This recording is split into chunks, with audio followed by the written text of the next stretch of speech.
The year was 1915, and America was at a turning point. The nation stood on the edge of modernity, with automobiles rumbling down dirt roads and factories reshaping skylines. Yet rural communities still clung to traditions as old as the soil they farmed.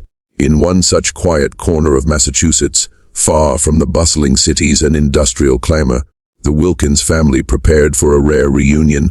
The Wilkins were a proud farming family, descendants of English settlers who had tilled the same stretch of land for nearly 3 generations. Their farmhouse, weathered and creaking, stood tall at the heart of sprawling fields of corn and rye. Time had not been easy on them. Years of harsh winters and unpredictable harvests had etched worry into the elders' faces. Yet there was an enduring strength in their roots, a kind of stubbornness that bound them not only to the land but to one another. It was Charles Wilkins, the family patriarch, who had insisted upon the gathering. At 64, his back was bent and his hair had thinned, but his voice still carried authority. He wanted one last photograph, a portrait that would capture the breadth of the family he and his late wife had nurtured. "We must leave something behind," he had said, his tone brooking no argument. "Something our grandchildren can look upon when we're gone." In those days, photography was no small affair. A traveling photographer had to be summoned, his bulky camera and fragile glass plates carried carefully in a padded case. When word spread that a photographer was arriving, neighbors gathered at their fences to watch, for such occasions were as rare as weddings. The act of having one's likeness preserved was seen as almost sacred, an attempt to cheat the fleeting nature of life. On the morning of the reunion, the Wilkins farm bustled with activity. Children darted about the yard chasing chickens, their laughter piercing the still air.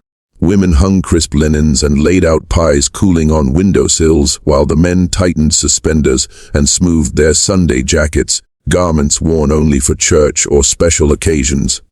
Even the air seemed to shimmer with expectancy, as though the land itself was holding its breath. Charles surveyed the scene with a mixture of pride and melancholy. His 3 sons had returned from towns scattered across the state, bringing with them wives and children. His 2 daughters, Margaret and Ruth, had married into neighboring families and now stood beside their husbands, their eyes bright with the same stubborn flame their father carried. For a man who had spent decades watching neighbors drift away to cities in search of opportunity, this sight of togetherness was a rare treasure. When the photographer finally arrived, a thin man with spectacles and ink-stained fingers, he carefully set up his tripod against the backdrop of the old farmhouse. The Wilkins family assembled in rows, as stiff and solemn as any portrait demanded. Children fidgeted, mothers hushed them, and Charles took his place in the center, his gnarled hands resting firmly on a cane. "Hold still now," the photographer instructed, his voice steady as he ducked beneath the cloth to adjust the lens. The sun hung low behind the house, casting long shadows across the yard. A hush fell over the group, broken only by the rustle of wind through the cornfields. In that instant, as the shutter clicked, time seemed to still. The Wilkins family stood immortalized, faces etched with hope, wariness, and quiet dignity. What none of them realized was that this simple photograph, taken on a summer afternoon in rural America, would become more than just a family keepsake. It would soon reveal something no one in that yard could have foreseen. For behind the smiles and pressed clothes, beyond the frame of the farmhouse and fields, there lingered a history the earth had tried to bury, a grotesque truth that would not stay hidden forever. In years to come, some would look back on that day as the last moment of innocence, the calm before revelation. For the Wilkins family, however, it was simply a gathering. Grandparents, sons, daughters, and grandchildren united under the warm sun, unaware that their portrait would carry the weight of America's most horrible secret into the future. A week after the Wilkins family reunion, the farmhouse fell into its usual rhythm. The men returned to the fields, their plows cutting through the early autumn soil. The women busied themselves with canning preserves and sewing winter garments. Children, still restless from the excitement of seeing cousins, spent their afternoons chasing each other along the wooden fences. Life in its ordinary simplicity carried on. But Charles Wilkins awaited something. Each morning, He would walk to the front porch, his cane tapping against the warped planks, and look down the dirt road as though expecting a messenger. For Charles, the reunion had been more than just a gathering. It had been a statement of legacy. He wanted to see proof that his family, his bloodline, his history, had been captured and preserved. At last, one gray morning, the photographer returned. His wagon rattled up the path, the horse's hooves splashing through puddles from a recent rain. He carried with him a leather satchel, worn and cracked, inside which lay the carefully wrapped glass negatives and their printed copies. Charles greeted him at the door with the impatience of a man who had waited too long. Inside, the family gathered around the dining table as the photographer laid out the prints. The smell of chemicals still clung to the paper, mingling with the scent of wood smoke and fresh bread. Each member leaned in eagerly, their voices hushed in anticipation. For many of the younger children, this was the first time they would see their own likenesses captured in such permanence. At first glance, the photograph appeared exactly as expected.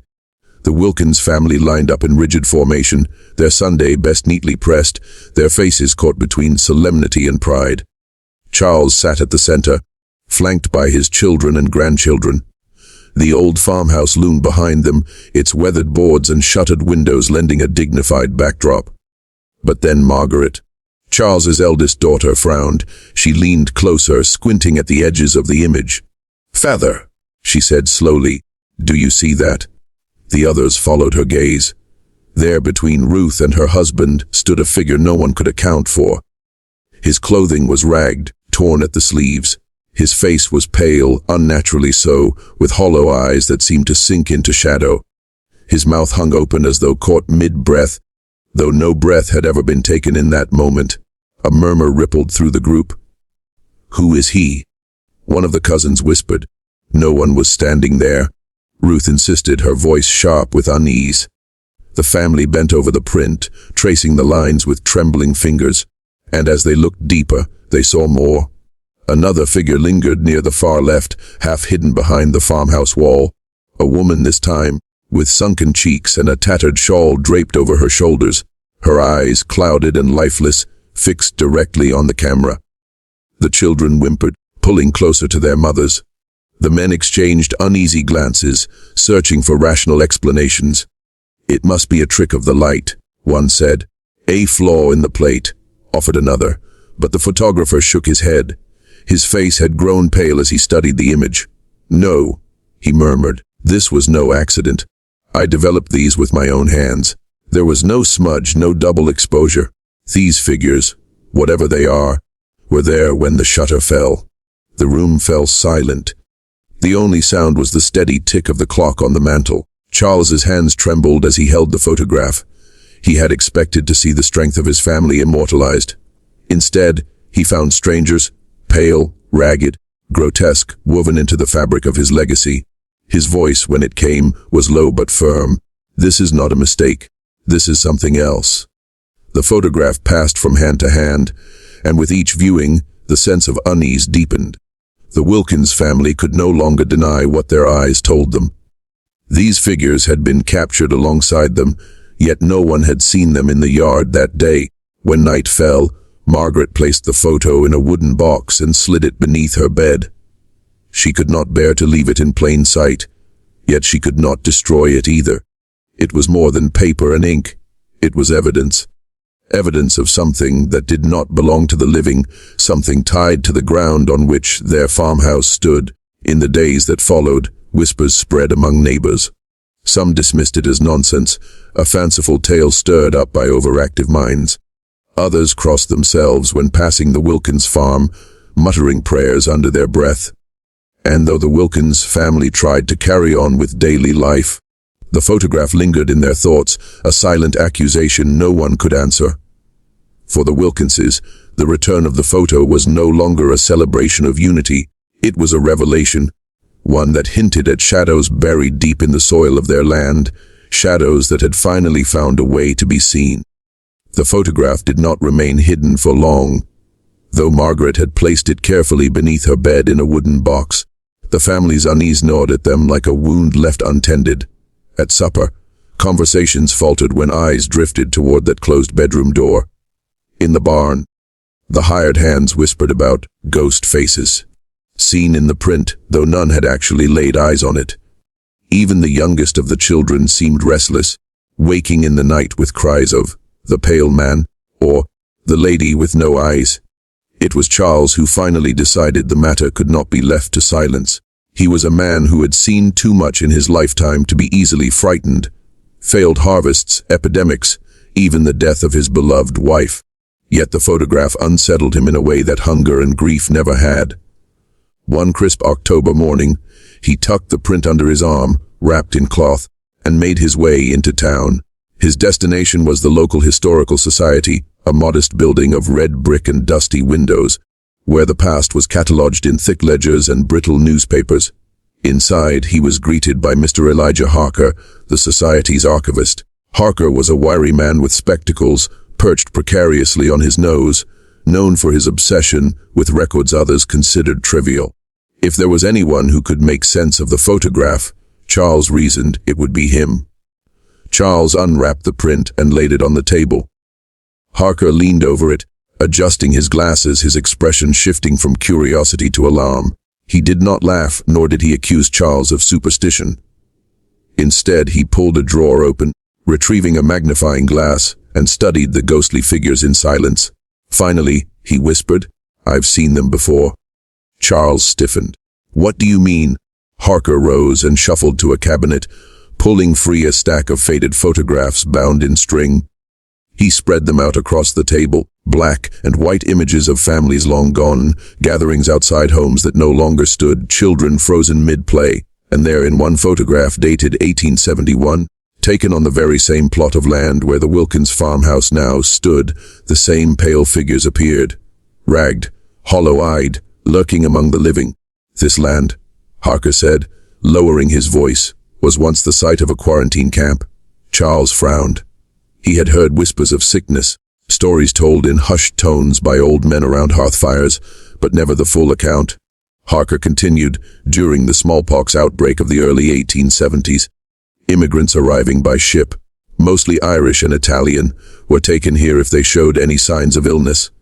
They were penned in shacks, given meager food, and left to fend for themselves. Many died, hundreds perhaps, though no proper records were kept. The officials called it necessary, efficient, but truthfully it was neglect.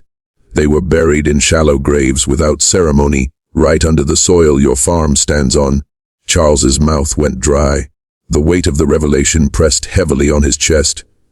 He had farmed that land for decades, turned the soil with his own hands, and never known the truth of what lay beneath. "And the photograph?" he asked. Harker tapped the print. "These are not tricks of light. They are echoes. This land remembers. Sometimes it forces the past to be seen, whether we wish it or not." When Charles returned home that evening, the sun was already dipping low, casting long shadows across the fields. He walked slowly, the photograph clutched in his hand, his mind spinning with the archivist's words. The farm no longer looked the same. The rows of corn appeared like markers, the barn like a monument built on forgotten bones. That night, Charles gathered the family in the parlor. He told them everything, about the camp, the smallpox, the neglected dead. The children listened wide-eyed, the women covering their mouths in horror, the men exchanging grim looks. Silence hung over them when he finished, heavy and suffocating. It was Margaret who spoke first. "If this is true, then those people deserve to be remembered. Their suffering cannot be hidden in shadows forever." Her words carried a quiet strength. The photograph, grotesque as it was, had become more than a curiosity or a source of fear. It was a testimony, a witness dragged from the soil into the present, demanding that the living acknowledge the sins buried beneath their feet. The Wilkins family realized then that they stood at a crossroads. They could deny what the photograph revealed, burn it, and continue their lives in silence. Or they could embrace the burden of truth, no matter how grotesque, and give voice to those who had been denied it. The whisper of hidden history had become a roar in their ears, and none among them could claim they hadn't heard. By the spring of 1917, the Wilkins family was no longer the same. The photograph that had once been meant as a keepsake had transformed their lives, reshaping not only how they saw their farm, but how they understood their place in history. What began as shock and fear grew into a mission, a responsibility they could not turn away from. Margaret, steadfast and unyielding, had taken the lead. She visited libraries, sifted through faded county records, and spoke to the oldest immigrants who still remembered whispers of the quarantine camp. Many survivors had been children when the epidemic struck, and their memories were fragments of hunger, of mothers who wasted away in the night, of fathers who were taken behind the camp fences and never returned. Most families had buried those memories out of shame and grief, but when Margaret asked, they spoke. They wanted someone, at last, to listen. With the help of Elijah Harker from the Historical Society, Margaret compiled their accounts, interweaving them with evidence of missing burial records, unmarked graves, and the chilling consistency of the faces in both the Wilkins photograph and the one from 1871. Piece by piece, the hidden atrocity of the quarantine camp came into focus. When her pamphlet, The Forgotten Dead of Massachusetts, was published, it caused a storm. Some praised her bravery, while others called it dangerous slander. Local officials, embarrassed by the exposure, dismissed it as hysteria stirred up by a woman with too much imagination. But the photographs, undeniable, unsettling, were harder to refute. Newspapers picked up the story. Readers across the state, and soon across the country, wrote letters demanding answers. Who were these people? Why had their suffering been erased? The Wilkins family faced hostility as well. Neighbors whispered that their farm was cursed, that they had stirred up spirits best left at rest. Some accused them of trying to profit from tragedy. Yet despite the criticism, they stood firm. If the truth makes people uncomfortable, Charles said, his voice trembling but resolute, then it is a truth that must be told. Slowly, the ripples spread. Reformers in Boston began to push for stricter health regulations, insisting that no immigrant, no human being, should ever again be abandoned in such conditions. Community groups raised funds to place a memorial stone near the site of the old camp. It was modest, a simple slab engraved with the words, "Here lie the forgotten. May they never be forsaken again." For the first time in nearly 50 years, flowers were laid upon the ground where hundreds had died unnamed and unremembered. For the Wilkins children, the lesson was etched deep. They grew up understanding that history was not always what the textbooks claimed, that silence could be as cruel as neglect, and that ordinary families had the power to challenge official lies. Margaret, never marrying, devoted her life to advocacy for the poor and voiceless. Ruth taught her children to see dignity in every stranger, no matter their station or origin. Even the youngest of the Wilkins grandchildren would tell their children, and their children's children, about the photograph that had changed everything. The image itself remained carefully preserved, though not displayed. It was kept in a wooden chest lined with cloth, brought out only when someone in the family was old enough to understand its meaning. Each time, the figures were still there, silent, pale, watching. Over the years, the edges of the photograph yellowed, but the faces never faded. To those who gazed upon it, the message was unmistakable. The past does not disappear simply because we refuse to see it. By the time Charles Wilkins passed away in 1922, the photograph had already outlived him. At his funeral, Margaret placed a copy of her pamphlet beside his coffin. She knew he had carried the weight of the truth to his final days, but he had also lived long enough to see that truth spark change. In that, there was peace. The Wilkins farm continued to stand, though it was no longer just a farm. Visitors would sometimes stop at the roadside memorial nearby, unaware of the photograph or the family who had brought the secret to light. Yet the lesson endured, carried in whispers and in written words, that justice begins with remembrance, and remembrance begins with courage. And so, the story of the grotesque photograph became more than a tale of terror. It became a testament, a reminder that history is not only written in books, but also carved into the soil, imprinted on the land, waiting for someone brave enough to uncover it. The lesson that lived on was simple, yet profound. The dead are never truly gone until they are forgotten, and the living have a duty to remember, to speak, and to ensure that silence never buries truth again.